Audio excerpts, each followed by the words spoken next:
Kali ini dakwah Islamiyah akan menceritakan kisah pertualangan Baluqiyah bin Isya, 50 tahun menjelajah dunia mencari Nabi Muhammad Shallallahu Alaihi Wasallam dan bertemu dengan Nabi Khidir alaihi salam.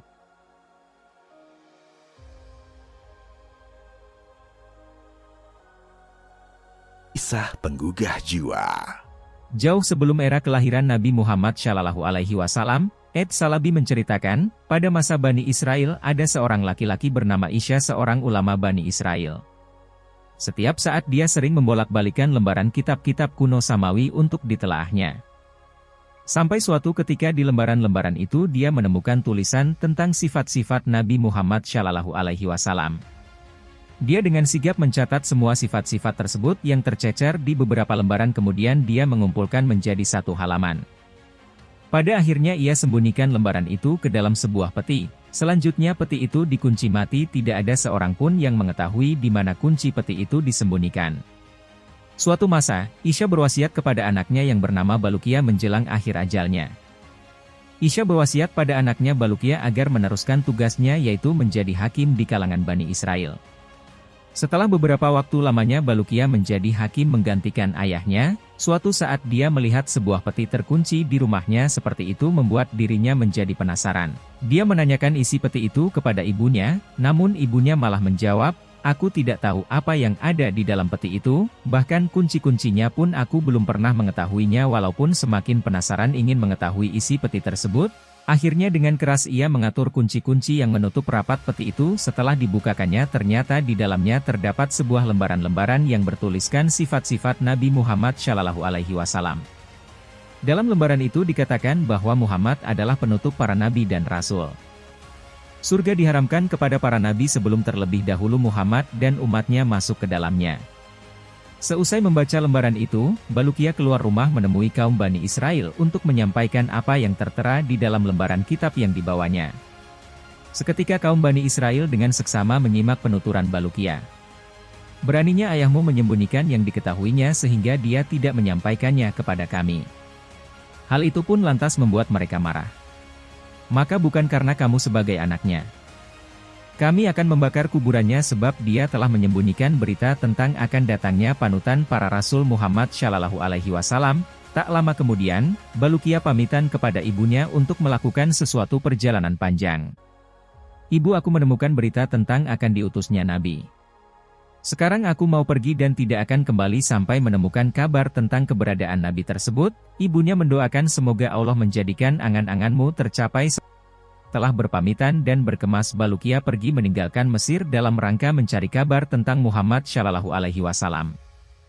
Baluqiyah mengelilingi bumi dari ujung timur sampai ujung barat sehingga sampai di laut. Salah satu tujuannya, di sana ia melihat beberapa keanehan yang tidak pernah dilihat oleh orang lain. Di antaranya dia melihat satu pulau yang penghuninya adalah ikan hut, yaitu sejenis paus.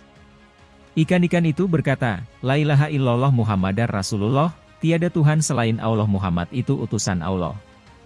Melihat hal itu, Baluqiyah yang menyapa mereka "Assalamualaikum," tetapi mereka tidak menjawabnya. "Hai, sebelum kami belum pernah mendengar sama sekali perkataan itu," kata ikan-ikan hut itu. Baluqiyah menjelaskan ungkapan tersebut adalah sunnah Nabi Adam. Ikan-ikan hiu itu bertanya, "Dari mana asal kamu?" "Aku berasal dari kaum Bani Israel," jawab Baluqiyah. Akan tetapi meskipun mereka banyak bertanya, tetap saja mereka tidak mengenal Baluqiyah. "Kami tidak tahu menahu Adam, tidak juga Bani Israel," balas ikan hut padanya. Mendengar pengakuan mereka, Baluqiyah menjadi penasaran, "Kenapa kalian mengenal Muhammad?" Mereka menjawab, "Sejak awal mula Allah menciptakan kami seperti ini, yaitu mengucapkan kalimat syahadat yang seperti tadi. Sebenarnya kami berasal dari ikan neraka jahanam." "Bagaimana keadaan neraka jahanam?" tanya Baluqiyah kepada ikan-ikan hut itu. Akhirnya para ikan itu menjelaskan tentang keadaan jahanam yang terkenal mengerikan ini. Dia adalah lembah hitam yang berbau busuk setiap tahunnya. Ia bernafas hanya 2 kali, nafas pertama ketika musim panas makan, nafasnya pun mengeluarkan hawa yang sangat panas, dan nafas kedua ketika musim dingin maka nafasnya menimbulkan hawa yang sangat dingin. Ikan hut menjelaskan lebih detail. Selanjutnya Baluqiyah melongokkan pandangannya ke arah pulau lainnya. Di sana ia melihat ikan hut yang ukuran lebih besar dari yang ia lihat sebelumnya. Ikan tersebut bagaikan pelepah kurma di antara ikan-ikan hut itu. Terdapat seekor ikan hut yang berwarna kuning. Jika ia berjalan maka ikan-ikan hut di sekitarnya ikut berjalan. Ketika ikan-ikan hut merasa diperhatikan oleh Balukia, mereka bertanya, siapakah kamu? Balukia menjawab, aku adalah Balukia dari Bani Israel. Perkataan Balukia itu tetap saja asing di telinga mereka. Kami belum pernah mendengar perkataan itu sebelumnya, ujar ikan itu. Sebenarnya aku ditugaskan untuk memakan semua ikan laut yang ada di dunia. Jika tidak ada aku maka ikan-ikan hut akan mengejar kaum Bani Israel dan memangsanya. Kemudian Balukia melanjutkan perjalanannya, sampai ke laut yang lainnya. Di sana ia menjumpai beberapa keanehan. Di antara keanehan tersebut, di antara ia melihat sebuah pulau yang di dalamnya terdapat sebuah pohon kurma dari emas. Jika pohon itu terkena sinar matahari pagi maka akan kelihatan mencorong bagaikan kilat. Ketajaman sinarnya tidak dapat ditembus dengan pandangan mata. Selain pohon kurma di pulau tersebut terdapat juga pohon yang besar.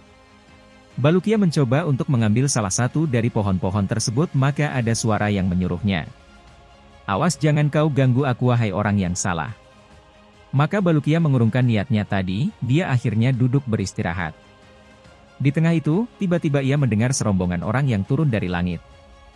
Masing-masing dari mereka yang turun menghunuskan sebilah pedang.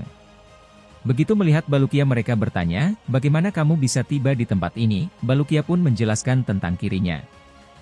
Aku berasal dari Bani Israel, namaku adalah Balukia, sekarang aku ingin tahu siapakah kalian? Balukia kembali bertanya. Sebenarnya kami adalah kaum jin yang beriman. Allah mengirimkan kami dari langit untuk membunuh golongan jin kafir di muka bumi, jawab rombongan Allah, hingga akhirnya Balukia pun meninggalkan mereka. Di tengah perjalanan Balukia kembali dikagetkan dengan adanya seorang malaikat yang posturnya amat sangat besar. Mereka itu berdiri tegak dengan tangan kanannya di ujung timur dan tangan kirinya di ujung barat. Dia senantiasa berucap, La ilaha illallah Muhammadar Rasulullah. Tiada Tuhan selain Allah, Muhammad itu adalah utusan Allah. Setelah Balukia mengucapkan salam, dia ditanya itu oleh makhluk itu, siapakah Anda Balukia? Ia menjawab serupa saat pertemuannya dengan makhluk-makhluk lainnya. Aku adalah Balukia berasal dari Bani Israel, aku melancong guna mencari Nabi akhir zaman sekarang. Siapakah Anda? Tanya Balukia. Aku adalah malaikat yang diberi tugas untuk mengatur gelapnya malam dan terangnya siang, jawabnya. Balukia kembali bertanya. Apa maksud kedua garis yang ada di keningmu? Tampak di kening malaikat itu ada dua garis bertuliskan panjang dan pendeknya siang dan malam. Malam tidak akan melebihi batasannya yang sudah ditetapkan. Menjawab rasa penasarannya, Balukia kembali bertanya dan sang malaikat pun menjawab, saya malaikat yang ditugaskan untuk mengatur angin laut, aku tidak sekali-kali menghembuskan angin kecuali ada instruksi dari Allah. Angin aku kendalikan dengan tangan kananku sedangkan laut aku kendalikan dengan tangan kiriku. Jika tidak dengan demikian maka orang-orang yang ada di bumi akan semena-mena memanfaatkannya. Dalam perjalanannya pun Balukia beberapa kali dipertemukan malaikat lagi. Sampai akhirnya tiba di Gunung Kaf. Gunung tersebut terdiri dari umpu dan batu yakut berwarna hijau. Besarnya gunung itu dapat menutupi dunia dan segala isinya. Di antara keistimewaan gunung itu, ia dapat melihat langit dunia yang berwarna biru. Allah telah menugaskan seorang malaikat untuk menempati gunung itu, apabila Allah hendak mengembangkan kebahagiaan salah satu bumi. Dia memerintahkan malaikat di atas untuk menggerakkan akar-akar yang di tempat gempa itu kemudian dihubungkan kepada gunung Kaf maka terjadilah gempa. Apabila Allah menghancurkan suatu kota maka Allah menginstruksikan kepada malaikat tersebut untuk memutuskan akar-akar ataupun fondasi kota itu dari bumi dengan dicabutnya paku bumi dari salah satu kota maka kota itu akan roboh. Selanjutnya Balukia bertanya apa saja yang ada di belakang gunung Kaf ini. Malaikat itu menjawab ada 40.000 kota semuanya bukan termasuk kota-kota yang ada di dunia karena kota-kota ini terbuat dari emas dan perak, siang dan malam tidak dapat menembusnya. Sedangkan penduduknya terdiri dari para malaikat. Mereka semua bertasbih kepada Allah tidak berbuat durhaka kepadanya. Kemudian Balukia menanyakan apa saja yang ada di belakang kota-kota tersebut. Malaikat itu kembali menjawab di belakangnya ada 70.000 hijab seluas dunia. Adapun di belakang hijab-hijab itu tidak ada yang mengetahuinya kecuali Allah. Balukia kemudian memeluknya dan meneruskan perjalanannya dengan menelusuri gunung Kaf sampai ujung. Setelah perjalanan yang sempat mempertemukannya dengan para malaikat yang menghuni gunung Kuf. Balukia kemudian dipertemukan seekor burung yang bercerita tentang keistimewaan makanan yang ada surga melebihi makanan yang ada di dunia. Dan ia pun diberi sepotong roti pemberian dari surga. Balukia pun bertanya, apakah ada orang yang pernah memakan makanan tersebut? Yang sering mampir makan di sini adalah Khidir alaihi salam, jawab burung itu sembari menutup pembicaraannya dengan Balukia. Balukia pun dikejutkan dengan kedatangan Nabi Khidir alaihi salam di hadapannya dengan pakaian yang serba putih. Dia berdiri hormat dan mengucapkan salam kepadanya. Balukia pun menjawab salam tersebut kemudian memeluk ia menjelaskan maksud perjalanannya wahai Abu Abbas ataupun Khidir. Aku pergi dari rumah demi mencari seorang nabi akhir zaman sehingga pencarianku sampai ke tempat ini dan bertemu denganmu karenanya sudilah kiranya Anda memberitahukan kepadaku di mana nabi itu, tanyanya. Khidir pun lantas menjawab, sesungguhnya nabi akhir zaman tidak akan datang pada masa sekarang ini kamu tidak mungkin dapat bertemu dengannya wahai Balukia.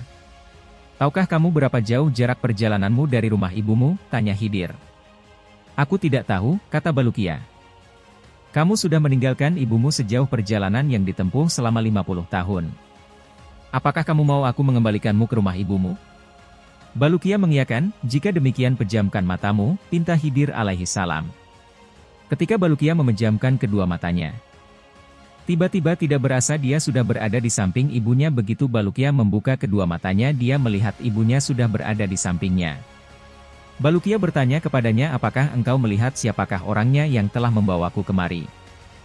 Ibunya menjawab, aku melihat seekor burung putih membawamu dan meletakkanmu di sampingku. Setelah itu ia segera terbang, kembali usai meluapkan rasa rindunya Balukia menceritakan kisah petualangannya kepada ibunya kemudian ia keluar untuk menemui kaumnya. Mereka pun menyambut ketidakhadiran Balukia di tengah mereka setelah beberapa waktu lamanya. Akhirnya Balukia menceritakan semua peristiwa-peristiwa aneh yang dilihatnya selama dalam petualangan mencari Nabi akhir zaman. Mendengar isi kisah tersebut kaum Bani Israel menulis semuanya tidak ada yang lewat kegiatan menulis kisah dari petualangan Balukia ini. Menurut sebuah riwayat, konon Balukia dianugerahkan umur panjang untuk hidup di bumi selama ribuan tahun. Jangan lupa dukung channel ini, karena dukungan sahabat Siman sangat berarti bagi kami. Tonton juga video lain yang tak kalah menarik di channel Dakwah Islamiyah. Sekian terima kasih.